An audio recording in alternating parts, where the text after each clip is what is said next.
The Walking Dead first aired on October 31st, 2010, and it is now about to end its 10th season.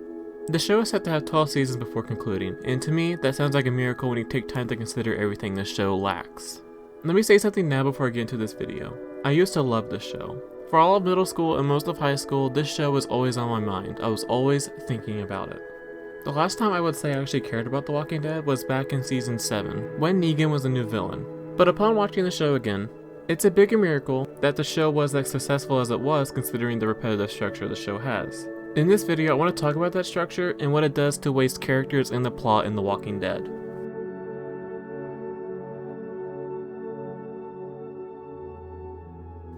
Before we talk about the characters and the plot in The Walking Dead, it's important to explain this repetitive structure the show has. The Walking Dead has had 16 episodes a season since season 3, and out of the 16 episodes, only 4 matter. The season premiere, mid-season finale, mid-season premiere, and season finale. Major things only ever happen in these episodes, most notably major character deaths. Before we get into why I think killing major characters this way is a shitty thing, we must first discuss why this happens. The Walking Dead as a show isn't like shows on Netflix, Hulu, or any other streaming service. On those platforms, the company already got their money from your subscription, and they can kill characters anytime they want, while networks like AMC rely mostly on commercials and ratings for their money. And having the same select episodes every season works for them. The biggest goal for companies is to make money, and that's not my issue with it. My issue with this is when characters are killed too early. Too early meaning when you kill them when they matter most, in favor for a ratings boost. When it's a more surprising thing that no one dies, that's a problem. Major character deaths should mean something for the rest of the cast, by bringing them to new places literally and figuratively. New places that drive the plot forward, and mentally to provide a new and interesting thinking for the remaining characters. Those two things, literally and figuratively, only happen rarely. Now it's time to go more in depth on that.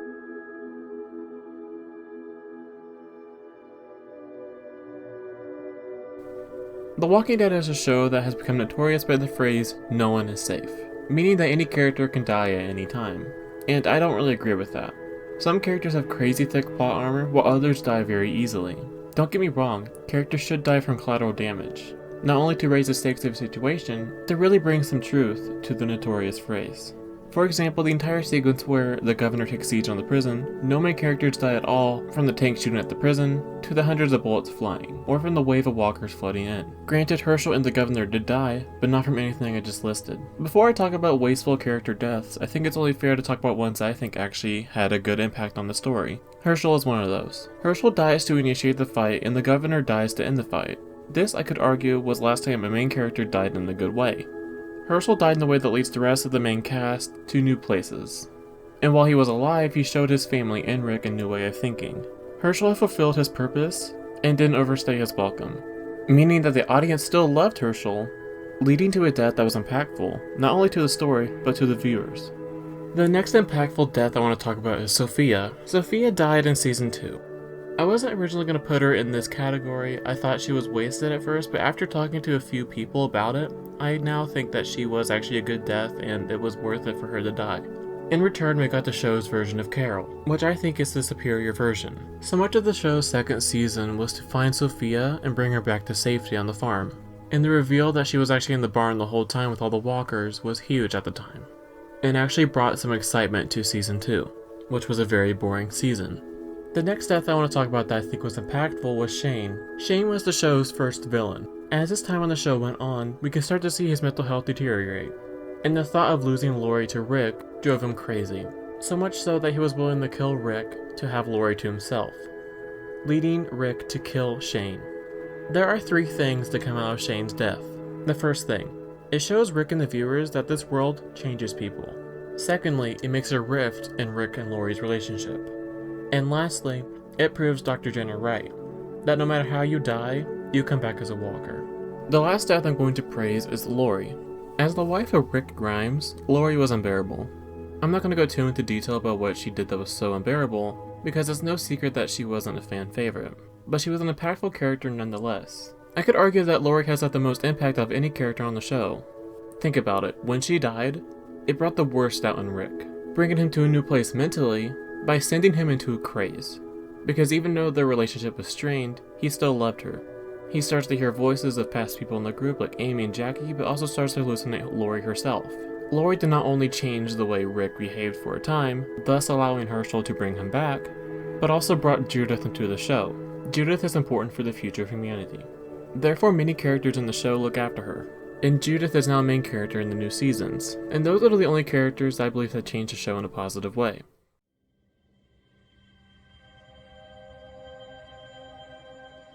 Next up, I want to talk about what I believe are awful character deaths. This list can be very, very long. I have 4 I want to discuss in particular. How we'll go about doing this part of the video is by going through each character I have here individually, and talk about how their death was wasteful to the character and to their overall story. But before that, I think we should reestablish what makes their death wasteful. When I say wasteful, I mean unfulfilled. They all die when they matter most, or in their character arc for a ratings boost. Don't get me wrong, tragic deaths should happen. When a character is killed early, it can be done correctly. We saw this earlier with Sophia and Herschel. But in cases like these, it just happens for ratings boosts. In other words, it just happens to have something happen. Beth, Deanna, Glenn, and Carl all just die for shock value.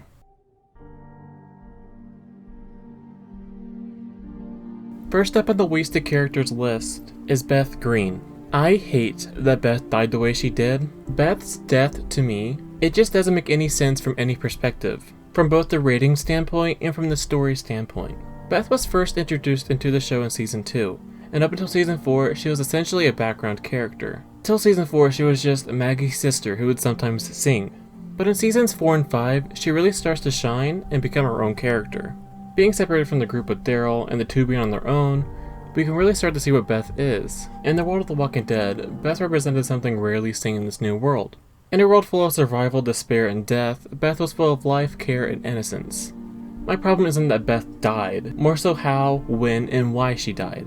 She gets kidnapped by one of the cops from a hospital in Atlanta and is taken there, where she is threatened by Dawn and where she needs to forget life, care, and innocence and kill. But that all comes to an abrupt end when she's shot in the head by Dawn. Now some may argue that's the perfect end for Beth, and I can see that.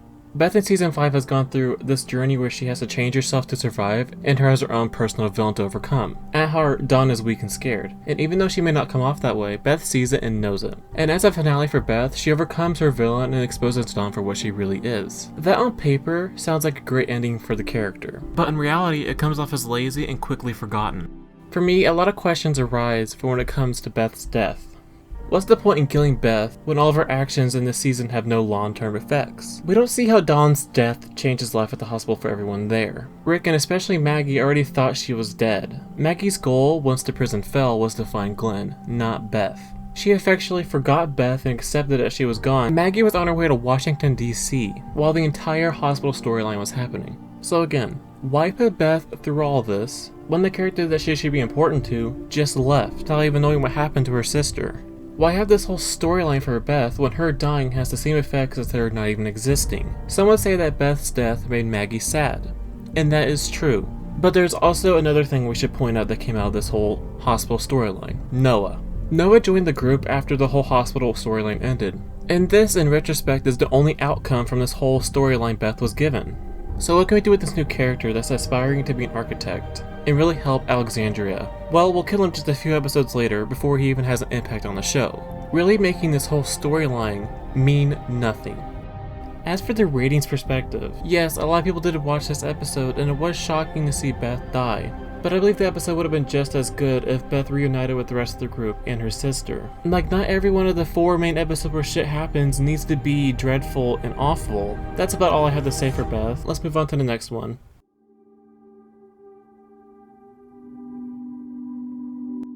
Deanna Monroe is the second character I want to talk about. Deanna was first introduced in Season 5, and died in the Season 6 mid-season finale.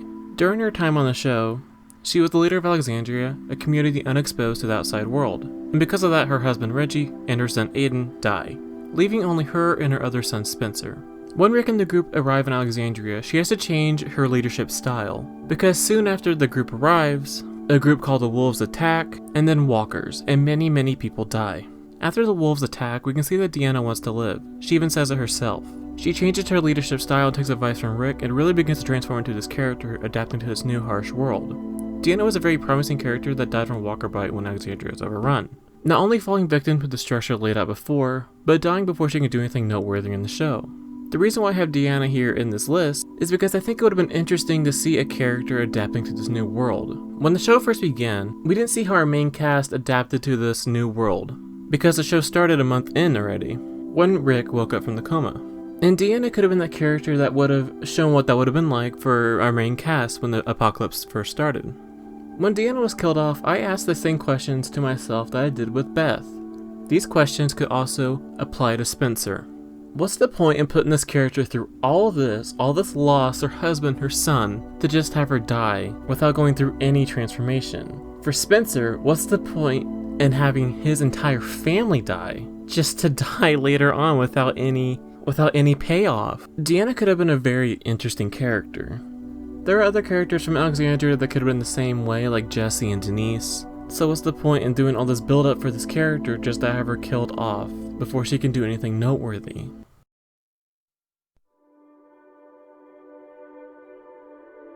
The third character I'm going to talk about is Glenn. And Glenn might be the only one out of the 4 characters here that isn't necessarily meaningless. But I think he needs to be talked about anyways because I think his death was very, very mishandled. Let me explain. Leading up to Glenn's death, he was thrown into so many situations where he was treated as though he had died. 3 times in season 6, this happened. This happens first in the episode Thank You. It's the episode where Glenn falls into a horde of walkers and is appeared to be ripped apart. This is one of those situations where he miraculously survived. Glenn then does not appear again in the show until a few episodes later. So during this time, the audience is wondering what happened to Glenn. Did he die or did he go into the dumpster? And everything else that was happening between this time, no one cared about because guess what? It was all filler. The second time Glenn's death was teased was when he finally arrived back in Alexandria. And it seemed as though he was going to die again when he tried to save Maggie. But he was saved last second by his friends who came back just in time. Then flash forward to the end of the season and his death is teased yet again when Negan arrives. But this time the audience has to wait an entire summer before it's revealed that Negan killed Abraham. And then Glenn finally dies. So what's the issue with Glenn's death? Well, obviously not that he died. That's not the issue with any of these characters. But there was an issue with how it was handled. In my opinion, Glenn is the most mishandled character in any show I've ever seen. Before I said his death may not have been necessarily meaningless, and that's true. All that Maggie wants to do for the next 2 seasons is kill Negan for what he did to Glenn. And when Rick doesn't let that happen, it creates a rift in Rick and Maggie's relationship.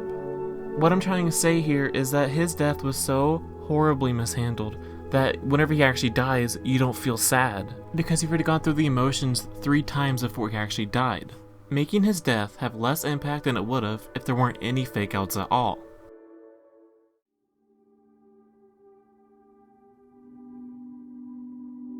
The final wasted character I want to cover is Carl Grimes.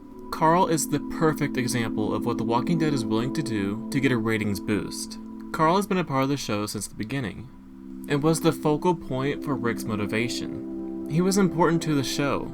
The characters we talked about before could be simply written up as a character's time to go, but with Carl there was so much build up to what he would become. Like, he went through so much in the show just to die out of nowhere. He gets shot in the stomach and almost dies. He kills Walker Shane. He mercy kills his mother Lori. He survives the prison. He survives Terminus. He survives the wolves, losing an eye, and survives season 7, episode 1. And it was always such an important focal point for the future of the show. And then he just gets randomly bit by a walker in season 8. So what's the point in killing Carl? His death has to serve something, right? Losing such a huge impact to the overall story, there has to be a reason for him dying. Well, there's Rick. Carl's death isn't the reason why Rick let Negan live at the end of season 8. And that would have happened regardless. Negan was a fan favorite, and it happens in the comic books. Carl died to save Sadiq. Later on, he then became a main character, and then we were all left there thinking like, okay, what can this character bring to the table that Carl couldn't? Except Sadiq just dies 2 seasons later. So there really wasn't any payoff to Carl's death at all. Rick's not in the show anymore. Sadiq is killed off 2 seasons later before he can even do anything. But he and Rosita did have a baby, which is something. But are we going to have to wait another 6 seasons for that baby to grow up and do something like Judith? I'll ask the same question again. What's the point in having Carl, a character who's been in the show since the beginning, and was essential to the end of the show, to die saving Sadiq, someone who does little to nothing to the overall story, and then just dies himself 2 seasons later. Carl's death serves nothing other than a ratings boost.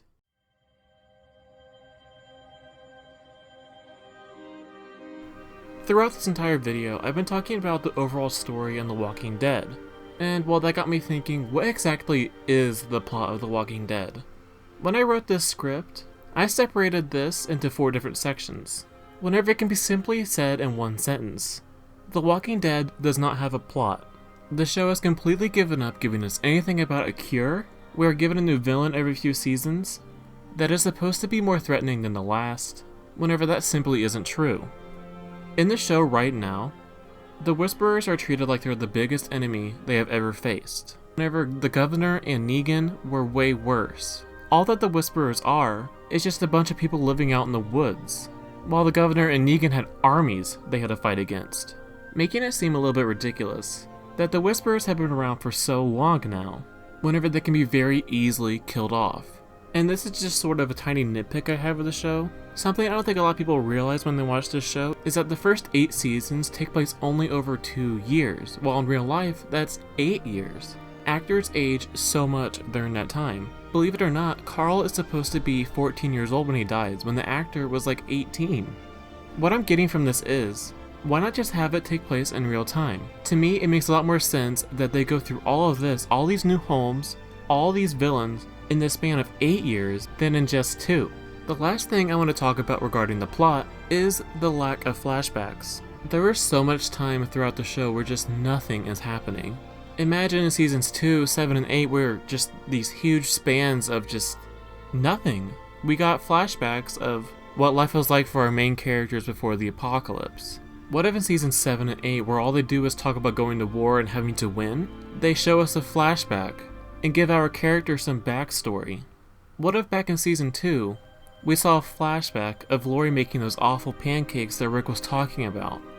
In season 4, when Beth and Daryl were on their own, they talked about their life before the apocalypse. How Beth's life was so nice with her family and how awful Daryl's was with his. What if we saw that? It would be nice to get some backstory instead of just loads of filler. All that the plot is the repetitive structure I showed before.